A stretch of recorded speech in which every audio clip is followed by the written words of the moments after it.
You're watching Crossroads. Welcome back. I'm Michelle McCory. And I'm David Schuster.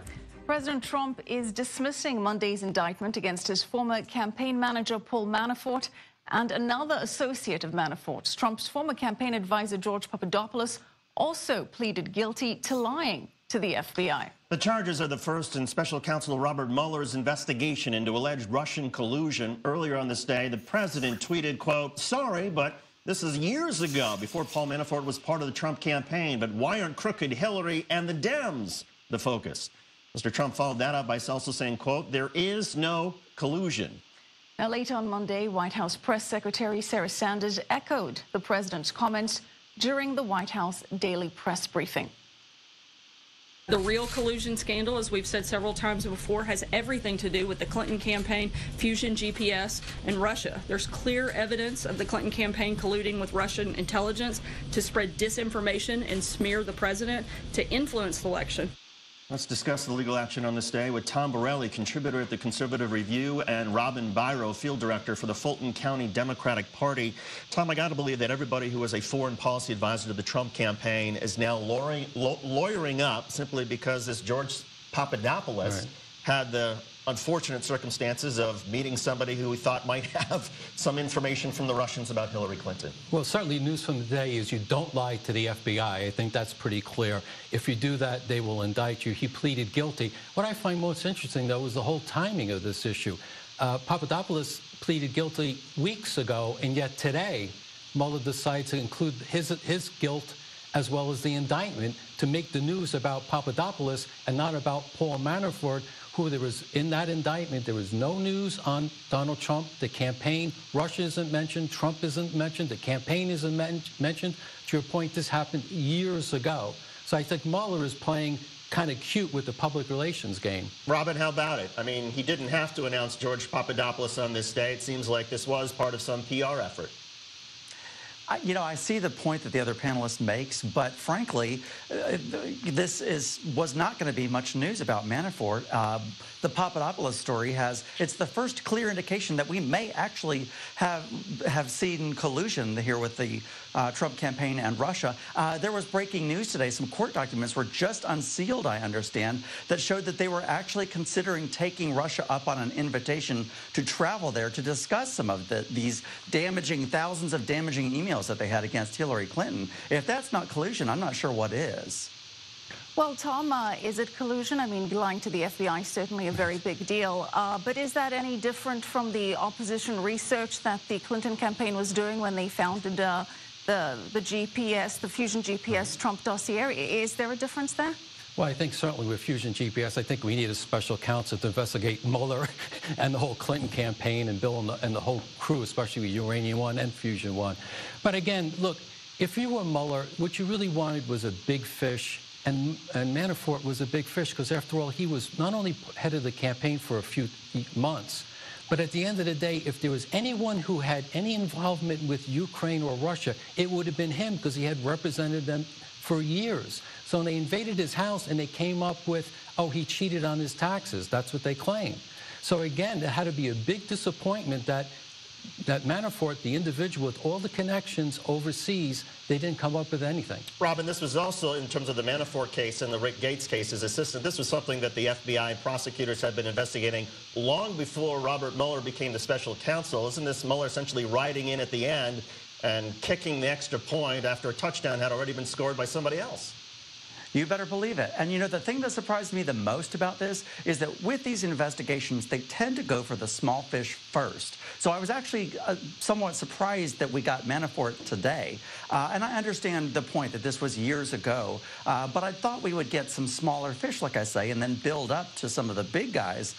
So it's almost impossible. I mean, look at in the 90s with Ken Starr and Bill Clinton. That started off with Whitewater, and we ended up somewhere completely different. So it's hard to say during the course of these investigations where they're going to end up from where they start.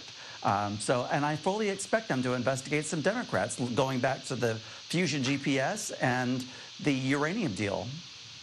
Well, Tom, you mentioned the timing, that it could be a little odd, and this was coming as calls were mounting for Mueller to step down, saying that there could be potential conflict of interest, or at least the appearance of a conflict of interest, given that he was head of the FBI during the time that the Uranium One deal took place, and with all of the news of the Clintons funding, partially funding the Fusion GPS dossier, and that potentially triggering the FBI investigation. We don't know that there was an FBI investigation, though. If there was an FBI investigation, absolutely, fair point. Then the question is, did Mueller know about it? An FBI investigation regarding what? Regarding the Clintons and Uranium One. But that's never been established. There was a probe in 2009 about the activities of Rosatom, which was one of the companies. Well, there's certainly been news reports that there was a probe. The question is, what happened and why was that information held back? Clearly, something was going on because a Russian official got indicted. I believe he's in prison now. So something was happening. The FBI certainly had to know something about that. What did Mueller know? What did Holder know?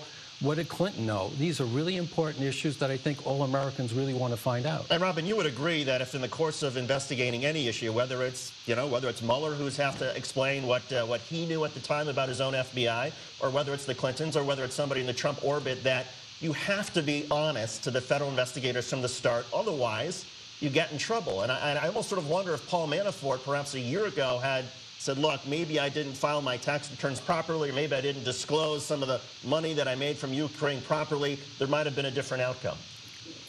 I totally agree with you there. And, you know, Bob Mueller, this being Halloween Eve, you know, if he comes knocking on your door, I don't think it's for candy right now. But he doesn't knock, he breaks in. Yeah, exactly. And, you know, with that $10 million bond that Manafort has and the scram bracelet that he's wearing right now, this is serious business. And he's just a dirty guy. He's a corrupt guy. Frankly, I'm glad that Donald Trump fired him mid-campaign. He drained his own swamp, and I'm a Democrat, and I will say that was a good move because he's a bad guy. And we did have some Democrats that had dealings with him, and now those are falling under scrutiny, as they should. I say that Bob Mueller needs to leave no stone unturned. If there's anybody, regardless of party affiliation, that has done anything wrong, we need to bring that to light. This presidency is stained by the appearance of collusion by Russia, where the Americans just deserve and want to know the truth. They don't care necessarily about which party. They just want to know to what extent Russia meddled with our democracy and tried to undermine our system of government here in the United States. And Robin, to your point, Tony Podesta, the founder of the Podesta Group and the brother of a former Hillary Clinton campaign manager, John Podesta, he resigned from his lobbying company today after some news that he's also coming under investigation by Robert Mueller. What happens when we pull at that string? What do you make of that? I think that was important to do for the sake of his business. That was a business move. Let the investigation ride out. I understand that more than anything, it was just a business move. These things are going to just come out in the wash. Let these investigations go unimpeded. It's very important that Donald Trump lets Mueller do his job, does not try and interfere. I know that he was tweeting this morning and over the weekend bemoaning this investigation, but the best thing that he can do to try and get faith in his administration is to let Bob Mueller do his job without the impediment of the White House. Tommy, you'd add the caveat and tell the truth. No, absolutely. That's what American people want. The last thing all Americans agree on, we don't want Russia interfering, meddling with our elections. Whoever is involved, Fusion GPS. Again, these are the issues that we really need to resolve. And Mr. Podesta also resigned today because his lobbying firm was losing clients, but also it turns out he works for Manafort. So this, what American people are really seeing is really the swamp. Some individuals, regardless of policy, will just try to cash in on anything, and I think most Americans are outraged about that. Yeah, not a good time to be lobbying for foreign governments or perhaps to have had any meetings about those lobbying efforts or possibly even about the Russians and what they may have had with Hillary Clinton. Tom Borelli, Robin Byro, thank you both so much. We appreciate it. Thank you.